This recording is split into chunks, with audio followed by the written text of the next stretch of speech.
मेरा नाम हमना सैयद है और अगर आप लोग मुझे पिछले हफ्ते से देख रहे हैं दिशा इस क्लासेस में तो आपको पता होगा कि मैं यहाँ पर आप लोगों को इकोनॉमी पढ़ा रही हूँ। और जो पिछला सेशन था उसमें हमने बात कर ली थी बार्टर सिस्टम तक। अगर आप लोगों ने पिछला सेशन नहीं देखा है तो प्लीज उसको जाके देखें, बहुत ज्यादा यूजफुल सेशन है वो।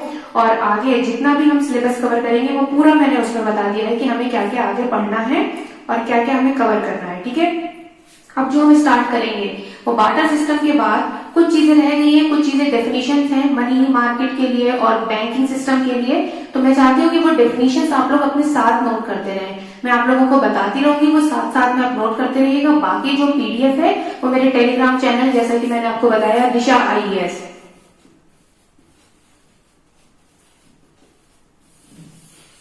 ये जो मेरा चैनल है दिशा IAS, इसके ऊपर डेफिनेशंस की पूरी पीडीएफ आपको मिल जाएगी। आप लोग वहां से जाके इसमें ले सकते हैं पीडीएफ अपनी और वहां से सारे नोट्स कॉपी कर सकते हैं। तो यहाँ से हम बात स्टार्ट करेंगे बार्टर सिस्टम से। जिन्होंने पिछला लेक्चर नहीं देखा है प्लीज वो पिछला लेक्चर देखें, वरना ये लेक्चर बिल्कुल भी समझ में नहीं आने वाला है। तो हमने कहाँ तक बात करी थी? हमने बात करी थी बार्टर सिस्टम तक।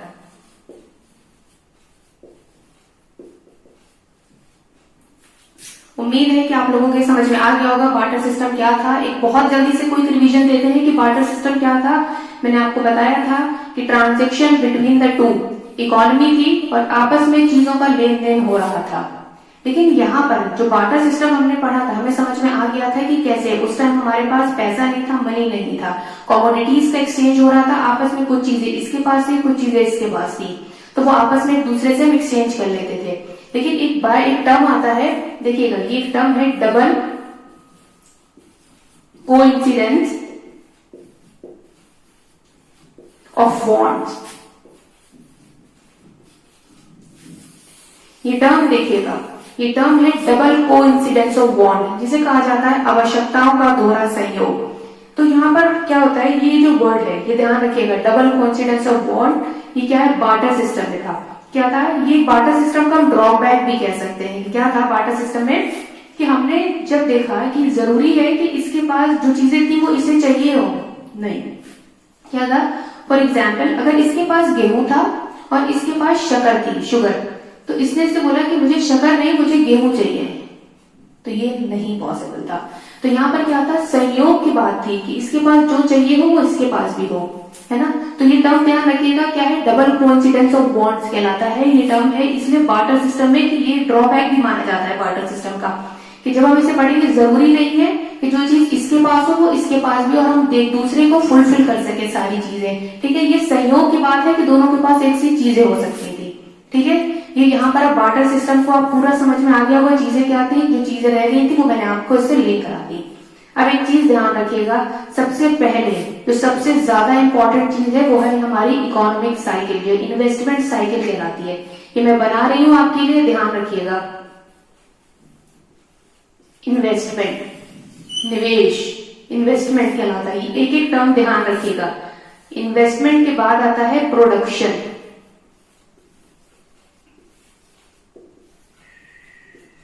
प्रोडक्शन और सर्विसेज, प्रोडक्शन और सर्विसेज।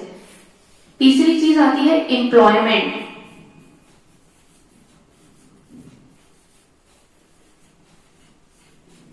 एम्प्लॉयमेंट। एम्प्लॉयमेंट के बाद जो आती है वो आती है इनकम,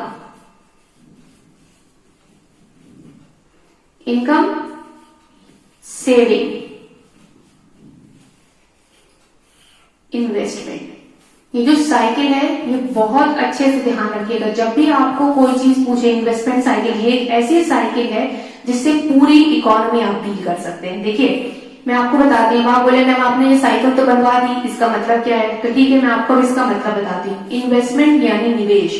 देखिए कोई भी काम स्टार्ट करने के लिए हमें सबसे पहले चाहिए होता है कि कोई इन्वेस्ट करे। हम क्या ढूंढते हैं? कोई इन्वेस्टर ढूंढते हैं अपने काम के लिए, है ना। तो कोई भी इन्वेस्ट, देखिए कोई भी करे तो चीजों का क्या होता है? प्रोडक्शन होता है, प्रोडक्शन और सर्विसेज मिलती है हमें। जब चीज प्रोड्यूस होने लगेगी तो देखिए इन्वेस्ट करा किसी ने, उससे चीजें प्रोडक्शन हुई, प्रोडक्शन के लिए फैक्ट्रीज लगेगी, बहुत सारी कंपनीज डेवलप होंगी। किसी ने भी इन्वेस्टमेंट करा, उसके बाद उसने फैक्ट्री बनाई, सारी चीजें हुई, उससे क्या होगा? अब फैक्ट्री में काम करने के लिए लोग चाहिए, तो उससे क्या होगा? एम्प्लॉयमेंट जनरेशन होगा। ठीक है, एम्प्लॉयमेंट जनरेट होगा।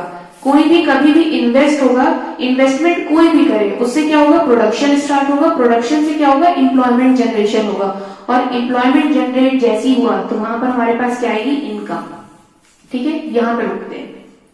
अब देखिए हमारे पास इनकम आई, हमारे पास क्या होता है, जब इनकम या पैसा आने लगता है तो हम क्या करते हैं, जैसे ही हमारे पास पैसा आता है हम क्या करते हैं, छोटी गाड़ी से बड़ी गाड़ी, छोटे घर से बड़ा घर। हमारे बच्चे अगर छोटे स्कूल में पढ़ते हैं तो उनको बड़े स्कूल में ले जाते हैं। क्या करते हैं, क्यों, क्योंकि हमारे पास पैसा आता है, इनकम आती है, हम बहुत ज्यादा चीजें खर्च करने लगते हैं। उससे क्या होता है, हम क्या करते हैं, डिमांड पैदा करते हैं मार्केट के अंदर कि ठीक है मेरे पास छोटी गाड़ी है, मुझे बड़ी गाड़ी चाहिए। हम क्या करते हैं, डिमांड पैदा करी, हमने मार्केट के अंदर डिमांड पैदा करी, देखिएगा। और जब ये डिमांड पैदा होती है तो क्या होगा, ये जो कंपनीज हैं, ये जो मैन्युफैक्चरिंग इंडस्ट्रीज हैं, ये क्या करेंगी, सप्लाई बढ़ाएंगी अपनी। ठीक है, ये क्या करेंगी, ये अपनी सप्लाई बढ़ाएंगी। क्यों बढ़ाएंगी, क्योंकि हमने डिमांड करी है। तो ये साइकिल ऐसे ही चलती रहती है हमेशा, जितनी हम डिमांड करेंगे उतना ज्यादा जो है ना यहाँ पर सामान बनेगा, चीजें बिकेंगी, एम्प्लॉयमेंट जनरेट होगा, उतने ही लोग इन्वेस्ट करेंगे किसी भी सेक्टर में। लेकिन एक बात और, बहुत सारे लोग अक्लमंद होते हैं मेरे तरह, हमेशा पूरा पैसा नहीं उड़ा देते हैं, कुछ हम सेव भी करते हैं। और हम सेव फॉर एग्जाम्पल कहां करेंगे, बैंक्स में, शेयर मार्केट में लगा देते हैं। ठीक है, यहां पे हमने सेव करा, तो जो ये पैसा सेव करा इससे हम नया इन्वेस्टमेंट कर सकते हैं।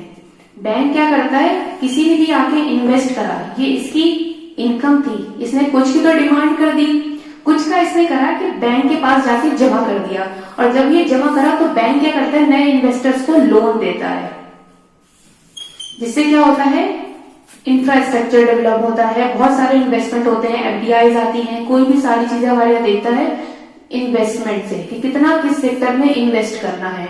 ठीक है, तो ये जो साइकिल है ये बहुत इंपॉर्टेंट साइकिल है, ये आप लोग ध्यान रखिएगा, बना लीजिएगा। फिर से दोबारा रिवाइज कर रही हूँ। सबसे पहले कोई भी इन्वेस्ट, देखिए कोई भी करे, उससे क्या होगा, प्रोडक्शन होगा, चीजों का प्रोडक्शन होता है तो एम्प्लॉयमेंट जनरेशन होता है। ठीक है, एम्प्लॉयमेंट जनरेट हुआ, जब भी कोई एम्प्लॉय हमारे यहाँ काम करता है तो उसे क्या इनकम देते हैं ना, वहीं से इनकम जनरेशन होती है। जब इनकम आती है तो वो या तो मार्केट में जाके डिमांड पैदा करता है, या तो फिर हमारे यहाँ सेविंग करता है।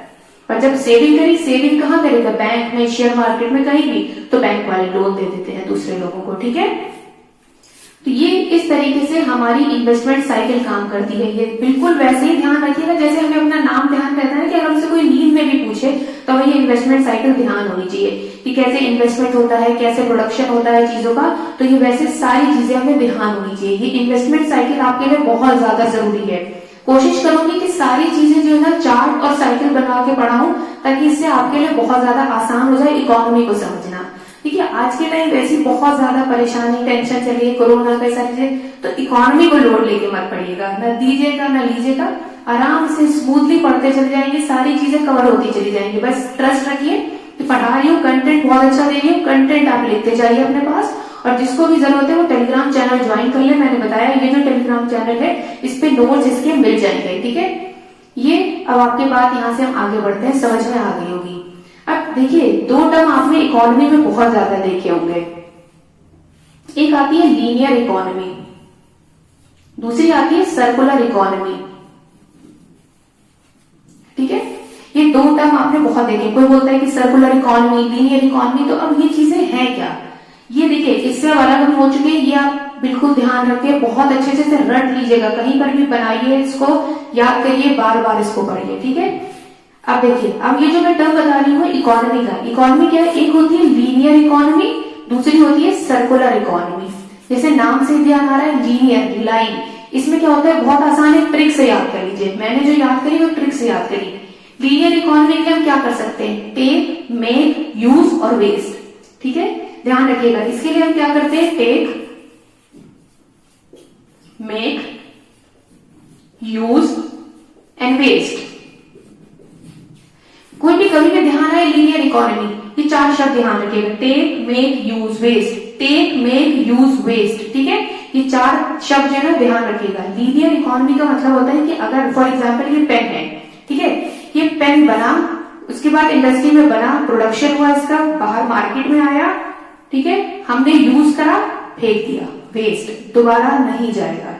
एक बार इंडस्ट्री से निकल गया दोबारा वहां नहीं जाता है, कहलाती है linear economy. Take, make, use, waste, ठीक है, वो होती है लीनियर इकोनॉमी। अब बात आती है सर्कुलर इकोनॉमी। जैसे हमें नाम से ही पता चल रहा है, सर्किल, सर्किल यानी कोई भी चीज बार बार घूमती रहती है। 3R याद कर लीजिए, बहुत इजी है। इसके लिए याद कर लीजिए 3R। 3R हम बहुत सारी चीजों में पढ़ते हैं, 3R इसके लिए भी याद कर लीजिए। रिड्यूस, रिसाइकिल, रीयूज, ठीक है। पहला शब्द मैं दे रही हूं रिड्यूस, रिसाइकिल, तीसरा रीयूज। ये पेन है, इसको क्या करा हम, जैसे फॉर एग्जाम्पल हमने क्या करा, इसको रिड्यूस कर देंगे, हम इसको दोबारा से रिसाइकिल करेंगे, बनाएंगे प्लास्टिक वेस्ट से और दोबारा से मार्केट में ले आएंगे, इसका रीयूज करेंगे, वो कहलाती है सर्कुलर इकोनॉमी। इकोनॉमी की ये दोनों टर्म बहुत अच्छे से ध्यान रखिएगा, बहुत आसानी से बता दी है, आपको याद हो जाने चाहिए, इसी बार बार ये रिपीट करते रहिए। लीनियर इकोनॉमी के लिए 4 शब्द हमेशा ध्यान रखिए, कोई भी चीज इंडस्ट्री से निकली दोबारा वहां नहीं जाएगी, वेस्ट। कौन से हम याद करते हैं, टेक, मेक, यूज, वेस्ट, ये 4 शब्द हम ध्यान रखते हैं। सर्कुलर इकोनॉमी में रिड्यूस, रिसाइकिल, रीयूज, ये 3 शब्द बहुत इंपॉर्टेंट है, ठीक है। ये सारी चीजें आप ध्यान रखिएगा, ये जो इकोनॉमी की मैं बात कर रही हूँ। अब इतनी ये सारी चीजें आपकी समझ में आ गई होगी, तो मैं बाकी का लेक्चर जो है ना अगले नेक्स्ट सेशन में लेकर आऊंगी, वहां से हम स्टार्ट करेंगे मनी। मनी पढ़ना स्टार्ट करेंगे, मनी यानी मुद्रा, कितने तरीके की होती है, मनी का फंक्शन क्या होता है, सारी चीजें हम नेक्स्ट लेक्चर में लेकर आएंगे। अभी ये चार्ट आप बार बार रिवाइज करिए, बार बार पढ़िए, ठीक है। और जैसे कि मैंने आपको पहले भी बताया था, वीडियो में ज्यादा से ज्यादा कमेंट करिए, ताकि मुझे पता चले कि मैं जो पढ़ा रही हूँ वो मेरे दिल की बात आपके दिल तक पहुंच रही है कि नहीं पहुंच रही है। उससे मुझे बहुत पता चलेगा कि मैं जो पढ़ा रही हूँ वो सही आप तक पहुंच पा रहा है कि नहीं पहुंच पा रहा है। प्लीज इसको, चैनल को ज्यादा से ज्यादा लाइक करें, शेयर, सब्सक्राइब करें, और मैंने बार बार आपसे कह रही हूँ उन तक पहुंचाएं जिन तक शायद चीजें नहीं पहुंच पा रही हैं, जिनके लिए पढ़ना सारी चीजें बहुत मुश्किल होती जा रही है इतने ज्यादा पैंडेमिक टाइम में, तो उन तक ये सारे चीजें पहुंचा दीजिए। और मुझे भी आप लोगों से इसलिए बहुत खुशी होगी कि आप सारी चीजें उन तक पहुंचाएंगे। तो नेक्स्ट सेशन में हम मिलेंगे, नेक्स्ट सेशन में हम स्टार्ट करेंगे मनी पढ़ना, ठीक है। इनके प्लीज आप नोट्स मेंटेन करते रहिएगा, जैसा कि मैंने आपसे कहा ये बहुत इंपॉर्टेंट चीज है, और आप आने वाले अपने एग्जाम्स में देखेंगे कि इकोनॉमी जो है आपकी इन्हीं टर्म से सॉल्व होती चली जाएगी, ठीक है। अपने पास प्लीज इस चीज को मेंटेन कर लीजिएगा, और चैनल को प्लीज सब्सक्राइब जरूर कर दीजिएगा, और हमारे टेलीग्राम चैनल पर आकर जुड़िए दिशा IAS के साथ। वहां पर आपको हम जो है ना पूरी क्लास की शेड्यूल जो होगा वो बताएंगे, और हमारे जो भी PDF से नोट्स है वो वहां पर आपको प्रोवाइड हो जाएंगे। Thank you.